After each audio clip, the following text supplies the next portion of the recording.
общем, там жил, в Мухульдоре родился и жил какое-то время писатель Шамиль Алядин. Вот. И открыл его сборник, там на поэтическую строку нашел «Я посетил Мухульдор». Вот. Такое название.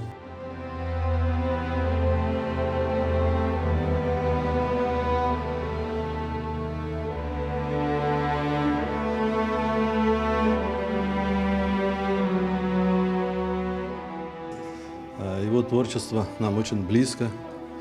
Он очень интересные уходящие дома крымских татар в его работах.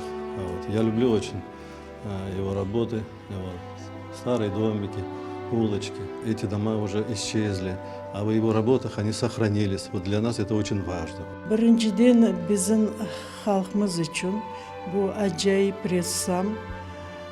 Bu bizim Kırım'ın en kıymetli, en dülbir, en böyle bir karakterli obrazı dediğin gibi öyle o tarafların pek terin, pek güzel, pek balaban ustalıkla gösteriyor.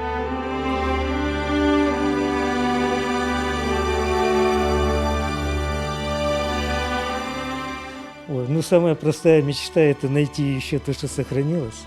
И таки нашел.